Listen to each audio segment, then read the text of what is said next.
This is episode 58 of the Rise Up podcast. We're a morning radio show hosted by Steve, Terese, and Tim on Family Life, a network of stations across New York and Pennsylvania. Our podcast is a weekly conversation that will help you think and grow in your faith. If you haven't already, subscribe today so you don't miss a single episode, and find out more about our show at familylife.org. Anyone else wish morning started just a little later? Yeah, we get that. It's Rise Up with Steve, Terese, and Tim on Family Life. So this week on the Rise Up podcast, we're talking about inspiring women. Is there a woman who has impacted your life? I know I've shared this before on the podcast, but I got to go to it because, one, the book of the Bible has my name in it, so it makes me think of myself. But also, I see myself in other parts of Timothy's story. The Apostle Paul's writing the book to his protege, Timothy, and he writes this in 2 Timothy 1:5.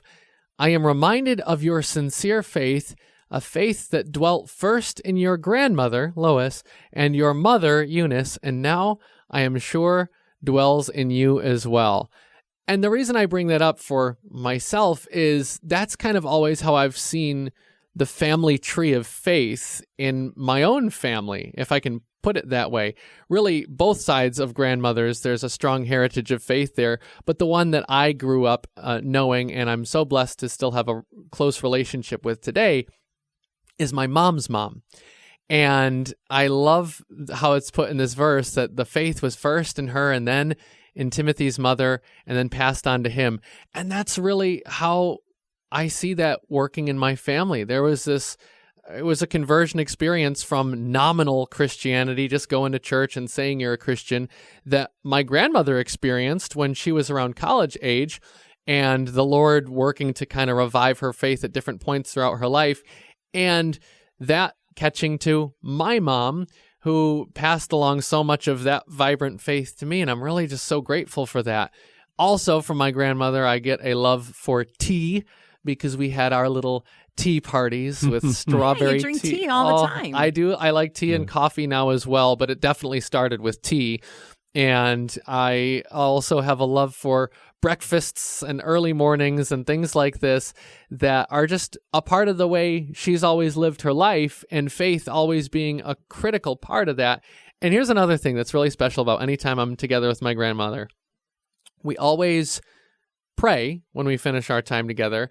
And she's of the generation, or maybe I should say the tradition, where we always hold hands when we pray. Sweet. And that's something I don't see around a lot anymore, and our family doesn't do it a lot, but anytime I'm with my grandmother, we do. And it's just this reminder that it's like, it's family, it's connectivity, we're people that God has created together, and this faith is passed down kind of hand to hand in generation. So that's what I've got to say. My grandmother, such an influential woman in my life, so thankful for her.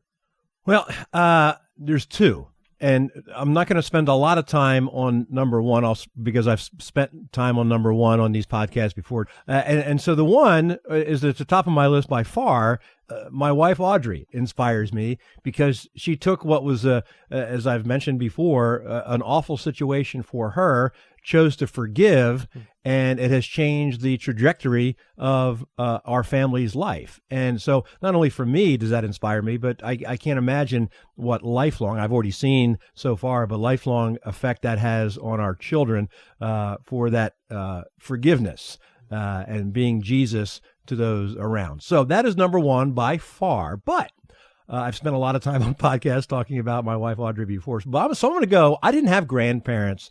Well, I say that I had grandparents, obviously, but the only living grandparent when I was alive was my dad's dad, so my grandfather, but only until I was about a year or two old. I don't have any really memory of him. However, I had a great aunt, my dad's aunt, Aunt Lib, who lived about a half hour, 45 minutes from us, and she was a major part of our family. We'd go over to her house every Sunday, seemingly, and have dinner, and she taught me a lot of things. She was a school teacher, actually a phys ed teacher, so love for sports, was great, but she taught me a lot.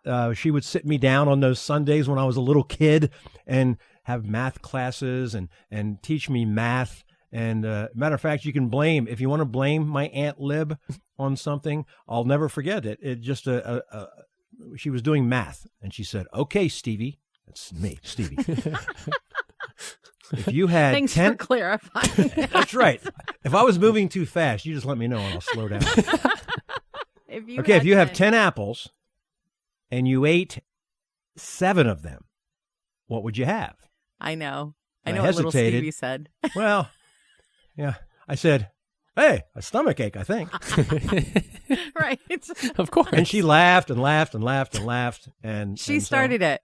She started it. Yeah, The encouragement you needed. the encouragement I needed to keep on going. So not only am I good at math these days, well, okay, I'm good at math. That's about it.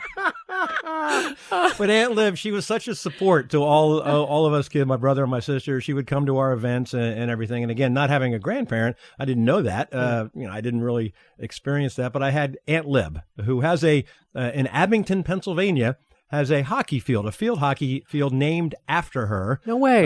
Yeah, she's quite an institution at that school there. And I'll give you a little quiz. Her name's Elizabeth Smith. And what do you think the name of the field is? I'm going to go with Elizabeth Smith Field. Yeah, close enough. Smithfield. Yeah, it's good. Oh, okay. Yeah, that's good. Wow. That's There's so like a field cool. named after you, too. Well, I don't have one. But You could anyway, just adopt that one. but Aunt Lib lived to 99 years old. Wow, And, that's... yeah, so Aunt Lib is the person I'll feature on women who inspired me. Look at that. I have a few Sarahs in my life. 2 of my best friends right now are named Sarah, and I could tell you all kinds of things about them. But my oldest friend, Sarah, is the one who led me to the Lord, and we were just teenagers. And I still remember her giving me that salvation message during a sleepover, sitting on that bare hardwood upstairs bedroom floor. Wow. And Sarah's life hasn't been easy. She's been in some bad relationships, and she ended up turning away from the Lord. And we disconnected for a long time. And then I found her on Facebook, and it was really clear to me that we were walking 2 very different roads. And it grieved me, and, kind of reconnected, and she kind of pushed me away. And for a while, it made me question my faith. Like, I thought, wait, if she's the one who led me to Jesus, and then this is her life now, then what does it say about my life? And I really wrestled with that. Like, how can I be the fruit of her life and then her life be like that? Does that mean that my salvation isn't real or true or solid? But I questioned that and really spent some time with the Lord, and he helped me to realize that my relationship is with him, and it's not contingent on my relationship with her or her relationship with him. And I, really examined my life and was like, well, is there fruit? Okay, well, if there's fruit, then, you have the Spirit. And so it made me realize in that moment too, that there is hope when we are not perfect, that God can still use us for his purposes, even when our life takes detours, because my faith tells me that she's going to come back around. I've never really lost hope for that first Sarah. And it got me thinking about Sarah in the Bible. She's the only woman in the Bible whose name is changed by God. She was first Sarah with an I at the end, which means my princess, but God changed it to Sarah with an H at the end, which signifies princess to all, which doesn't sound like a big change, but princess to all hearken to this idea that God would make her the mother of all nations, which is such a big, big deal, right? But her actions, as you know, were all about fear and doubt. Like, it drove her to devise this way of fulfilling God's promise. Like, she gave Abraham the maidservant Hagar so that she would bear a child. And then God comes back and says, no, this is my promise. And she laughs. She laughs kind of sarcastically, which I can relate to because I oftentimes laugh sarcastically. It's my go-to defense mechanism. And it's like, really, God? But in spite of that, Sarah came to truly believe what God could do, what he would do, and what he in fact did do in her life, that he would do what he said. And we are not always faithful to God. I think everyone can say that. We're not 100% 24/7 faithful, but even a moment of faith can impact forever. And so Sarah from the Bible reminds me that our story isn't over until we take our last breath. And maybe that's where I get my hope for the Sarah who shared Jesus with me. Sharing the message of hope. It's Rise Up with Steve, Terese, and Tim on Family Life. Scissors, scissors, scissors. I'm sorry, it's just the word sounds weird now. I've said it too many times. Scissors. I'm looking at some here. And it just, you scissors. Have you ever done this? You say a word too many times in a row, and then you kind of like, it's almost like your brain unlinks from the word. You can't really, it's like, it doesn't sound like a word anymore. It just sounds like a sound. Brain. There's a word for that. It's called it's called semantic satiation. Which just also happens to be pretty fun to say. Satiation. But you stop thinking about what the word means, and then your head's just stuck on thinking about what it sounds like. And so it kind of turns out there really is something to it when people say, hey, that's the name, don't wear it out. You know, they could really just say, hey, that's the name, don't let it get semantically satiated, you know. But that's going to catch on. Satiated. We weren't sure how you liked your coffee, so we didn't make any.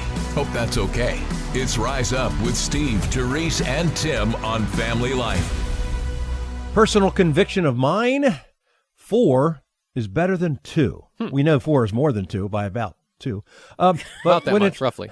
I did the math. 4 is better than 2. I did the math. Yeah. Well, when it comes to tires on the ground when traveling. If you have a car, yes, but not if you have a bike. Well, a motorcycle. I've never. I'm a scaredy cat, but I have never been a big fan of a motorcycle. I don't know. Now some are, and they're great. Right. I'm not saying they're bad. I'm just saying for me personally that I don't feel safe. But why didn't I think of if this saves lives, I'm all for it. I always think of being on the motorcycle, and if I fall, it's like, oh, that's all. I mean, that's terrible. Right, you're going to get hurt. Yes, but now they've come up with what they call basically airbag jeans. So when you hit your jeans made out of really thick denim, and basically there's a CO2 thing, and when you hit the ground they puff up, so it saves you from all kinds of injuries. I think these for my regular life. I think it's well, you say regular life. I think I have a pair of these. I wear them around Thanksgiving, and it's like, hey, Steve, aren't those airbag jeans? That's something else. Nope.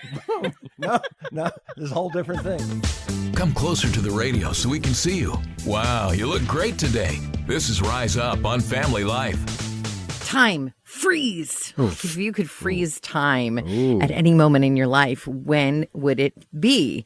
It's so hard for me now because if somebody's like, how old are you? I'm like I'm to the age where I don't like to talk about it as much, I guess. Yeah, I see. Yeah, I'm not making it up or anything. Yeah. I just choose to not recall. And the number changes like every year. So Seemingly. How can I possibly keep track? Wow. But if you could choose what age to be for the rest of your days, what number would you choose? Oh, Thoughts? man. Oh. I remember reaching the age when I could have food whenever I wanted to. I didn't have to ask. So that's kind of like you didn't have to wait. I still say that. So I don't know. I'll go with 14. 14. Look at Okay. that. Tim, why. any I was ideas? I was thinking about that age yesterday as my brother and I were recounting some memories from about that age, Steve. And then I remembered, boy, when I was that old, though, there were so many things I'd get so stressed out about that were so tiny. Yeah. Little things. I'm like, the tiny things are always going to be there. So I don't know. I wonder if there's something special to like the age where Jesus left the earth at like 33 or so. And so I don't know. I mean, maybe there's a significance to that number. You're not too far away, Tim. About half of us say 36 is the number to be frozen in time. And I was like, I wonder what it is about 36. And maybe it is that kind of perspective on life thing, you know, when you look at Jesus and his life. Or maybe it's because by 36, you're not yet old enough where you get hurt, like doing things like getting out of bed or just rolling over, you know, so you're not there yet. But you're still a little more wise than you were in your 20s, you know, when you didn't know enough not to do the foolish stuff that would get you hurt, right? So if you're 36, freeze. May the blessings of the Lord be with you in all that you do today. This is Rise Up on Family Life. Thought I was cool the way I was dressing, but apparently women think it's hilarious. Wait a minute. I'm not going to... Tim, we may have to change our ways. Terese, I want to get I never really talked to a woman about these things before, so we need to get your official opinion as a woman. So it's a list of things that the men wear we think are cool, but women think they're hilarious. Actually, the list is way too long to cover right now. Let me just hit 3, okay? I thought it was cool when I had the unbuttoned at the top dress shirt. The unbuttoned, That's not cool? You're supposed to like button it up all the way? Like just maybe one extra Apparently, button. I'm not like one extra No, button. no. Go ahead, put the button back up. Okay. Okay. She's laughing. Okay, the extra button. No, Okay, but I don't. Cool Okay. on cool. I don't know. How about Okay. how about the tank top? That is Oh. not cool No. unless you're like at the beach and you're buying a popsicle. It has the word Okay? tank in it. It has the word tank in it. Of course, it's cool. All right. Okay. No, Yep, that's good. No, I don't think. Are you working out? Like what? Finally. Well, It's- just generally. Uh-huh. And then finally, I don't know. What's wrong with socks and sandals? Nothing. Absolutely nothing. Absolutely nothing, Steve. Keep Are they rocking the them. slider sandals? That's cool. It's Steve, Terese, and Tim helping you to rise up on Family Life, a friend you can turn to. From home repairs to living off the land, all your favorite life improvement shows live on HGTW. Homes and Gardens in the Word. Now streaming Bible-themed hits like This Old Ark. Measure twice, cut once, Ham. Gopher wood is expensive these days. Get practical tips with the original Martha Living. This charcuterie board is sure to be a hit with every guest. No pork products, and best of all, you can make it with no help from anyone else. Avoid beginner gardening mistakes with Adam and Eve. Now, the fruit on this one looks good for food, but trust us. It's not, and that's no cover-up. And grow with the true Victory Garden. But those that were sown on the good soil are the ones who hear the word and accept it and bear fruit. Homes and Gardens in the Word. HGTW. There's no better way to grow. An imaginary streaming service from Rise Up.